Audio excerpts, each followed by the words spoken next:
Salve galera, tudo bem com vocês? Olha só, hoje eu vou trazer um conteúdo bem bacana na parte de ciclo Otto, tá? Esse conteúdo aqui é um conteúdo sobre termodinâmica do ciclo Otto, beleza? A parte do diagrama, né, dos gráficos pressão-volume, todos os processos que envolvem o motor.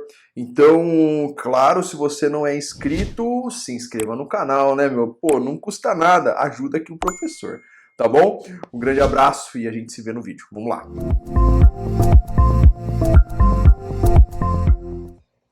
Então olha só, galera, vamos lá. Vamos falar um pouco sobre o ciclo Otto. Primeira coisa que a gente precisa saber, pessoal, o ciclo Otto ele está dentro de um conjunto chamado de ciclo padrão-ar. O que isso quer dizer? A gente está falando de substâncias que mantêm a fase gasosa ao longo de todos os processos. Então, no caso do motor, o modelo termodinâmico que a gente vai usar é de uma substância, de um fluido de trabalho que não altera a fase, ou seja, em todo momento está na fase gasosa, beleza? Por isso que ele encaixa-se dentro do chamado ciclo padrão-ar. Então, olha só a definição.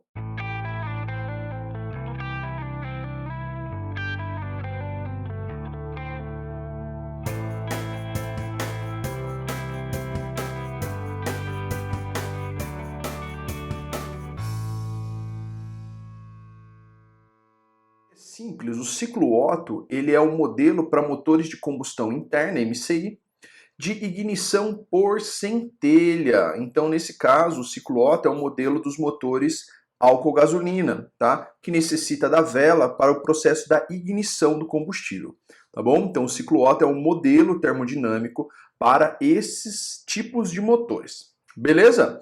Então, para ficar agora mais fácil, lógico, muito mais encaixado na termodinâmica, nós sempre vemos os processos que envolvem uma máquina térmica através dos diagramas, pressão, volume, temperatura, volume, pressão, entalpia, temperatura, entalpia, tá? Então, vamos aqui, no nosso caso, nós vamos usar o diagrama pressão, volume para estudar inicialmente o modelo ciclo Otto, tá bom? Então, bora lá, vamos lá.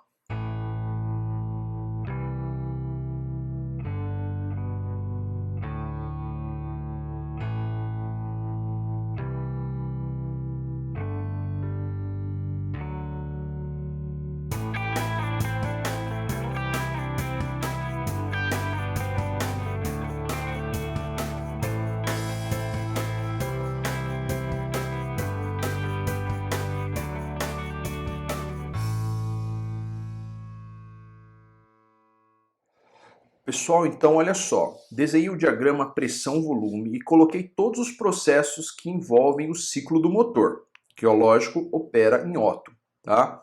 Então, a gente agora precisa destrinchar um pouquinho o que é cada trecho. Então, o que é o processo que vai do estado A para o estado 1, do estado 1 para o estado 2 e assim sucessivamente, tá bom?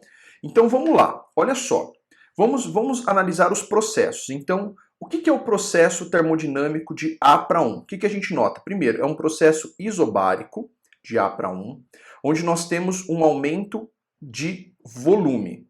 PMS, ponto morto superior, volume menor. PMI, ponto morto superior, ponto morto inferior, volume maior, tá bom? Então a primeira coisa que a gente faz aqui é passar o pistão do PMS para o PMI através do processo de sucção. Então aqui a gente está falando do que? Da admissão. Abre-se a válvula de admissão, succiona, mistura ar combustível. Então aqui, ó, nós vamos ter o processo de sucção da mistura ar combustível. Ar mais combustível. Ok? Então vamos lá. Ó, o processo A1,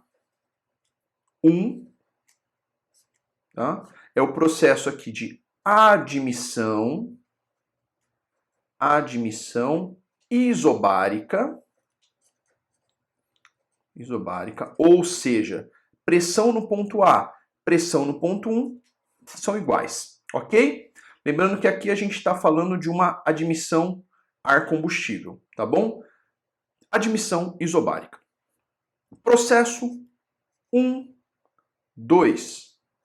1, 2, o que a gente pode ver? Um ganho de pressão e uma redução de volume. O que acontece aqui? Compressão.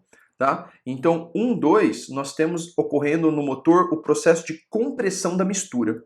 Então, ó, compressão. Mas lembrando que aqui, como é uma compressão muito rápida, a gente atribui ela a uma compressão adiabática.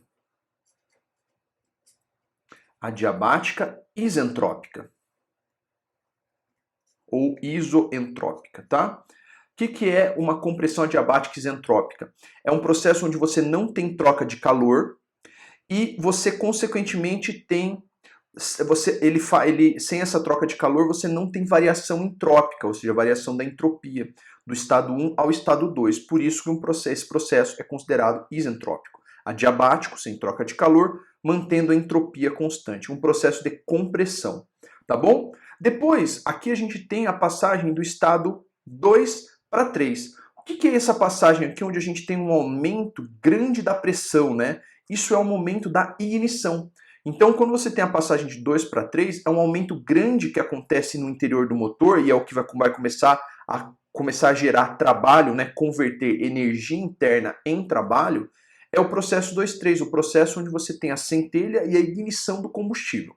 Tá? Então você tem um ganho de pressão na parte interna do motor, o que vai fazer com que ele expanda, com que o pistão comece a se movimentar num processo de descida do PMS ao PMI.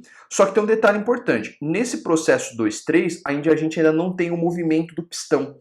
Esse aumento ele acontece de forma abrupta por causa da combustão, mas sem variação volumétrica, né? Tanto que o processo 2-3, note que ele é um processo isocórico, um processo a volume constante. Ok? Então, ó, o processo 2-3, ele é o que a gente chama de combustão isocórica. Ou seja, a volume constante. Tá bom? Feito isso, nós temos o processo 3-4. Agora sim o pistão começa o movimento. Tá? Então o pistão começa agora o movimento de descida. Tá? E aí a gente vai ter o que a gente chama de expansão adiabática. Também isentrópica.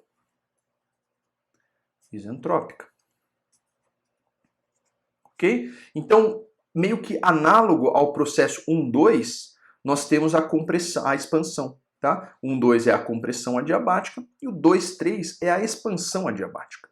Ok?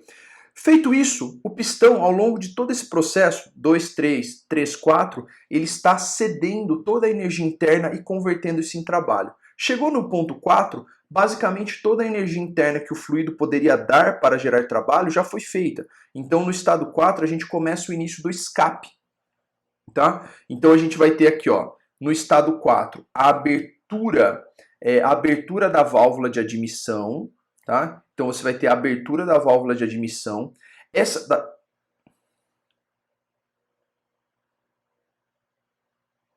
Então aqui, ó, no processo 4, você tem a abertura da válvula de escape. Tá? Isso vai fazer com que você derrube a pressão. Um detalhe importante, nesse processo você tem uma cedência de calor. Nesse momento você tem, além dessa queda de pressão, você tem calor sendo cedido nesse trecho. Tá bom? Rejeitado, nós falamos, né? Então, nós chamaremos esse processo, o processo 4.1, o processo que a gente vai chamar de rejeição, porque existe uma rejeição de calor junto desse movimento aqui de queda de pressão, devido à abertura da válvula de escape, né? A rejeição que nós chamamos de rejeição de calor isocórica.